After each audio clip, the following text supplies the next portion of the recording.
Well, I've made some progress since my last video. I have a good portion of the jacks mounted in their patch panels. I have a few open slots. I'm basically dividing my office up into zones, kind of a logical zones, because I may end up renting out some of it in the future. But I do still have cables that need to be mounted, unfortunately, but this didn't turn out the way I was originally planning. I thought I would just need 2 more 24 port patch panels because a lot of these were already in this existing patch panel, and then I had a 48 port hardwired patch panel that came with the building. But after thinking about it and trying to figure out a way to logically lay these out, I decided dividing my offices up into zones made the most sense. It will cause some problems in the future because this is zone A basically, which is my main personal office space. There's no more room for expansion, which is a little disappointing, but most of the rooms have at least one cable, which is all that matters. The other zones, they have more openings, especially my final zone, Zone D, which only has 11 cables that will be occupying the ports. The other downfall is I want to run some network cameras eventually, and I think it's good and bad, but I'm probably going to put them on a separate patch panel.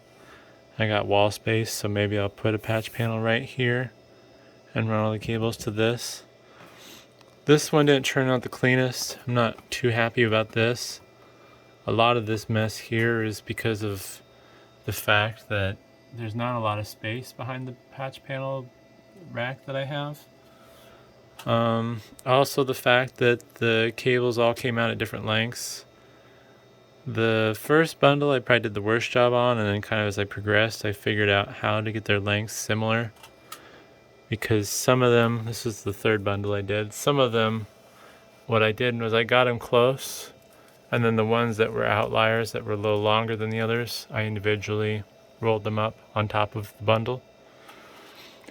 These service loops might not be necessary, especially when some of the cables that I have run from the existing stuff, like I believe one of these two is extremely short and has no slack basically. But I did want to preserve as much of the service loop as possible, just in case.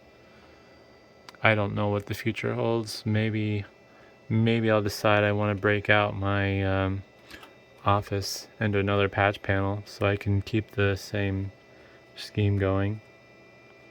But as it sits, I need to make a catalog, figure out how many ports, keystone jacks I need to buy for the ports that I don't have jacks for. As you can see, I got 2 cables poking through just to show me that those don't have jacks yet. Still need my 4th patch panel for my 4th zone.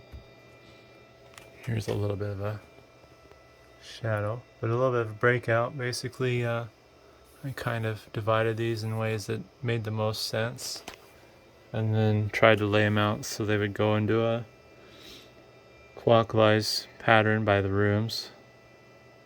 So, yeah, the J-hooks seem to work out. It's kind of a mess here because of things aren't quite finalized yet. Oops, I need to, once I get that 4th patch panel mounted, I'll probably use a Velcro tie to make these into one big bundle, and then since the J-hooks have holes, I'll probably put like a zip tie diagonally across them. I'm not particularly worried about them falling out, but I just figured it'd be nice to keep everything tight and secure. So, yeah, that's where it sits progress-wise. Hopefully, I'd say at least by the end of August, I will have this finished. In the meantime, I have to run my jumper cables from here to my switch. I put the switch, probably can't see, you can kind of see, with the switch in the back side of my rack, so it's a little bit closer since the jumper cables I have are only 6 foot. So some of these cables will probably be different just because some of these ports need PoE. The switch that I'm jumping to is not a PoE switch. I will have to do some link aggregation to get enough bandwidth once I start actually hitting it, but generally I don't need too much network traffic, so this will all be full plugged in because those are the rooms I use the most. Some of these as I go I'll probably plug them in as I need, but for the most part this is going to be my primary use, and then as things expand and move along I might take the time to populate the rest of these ports with jumper cables. So yeah, thanks for watching.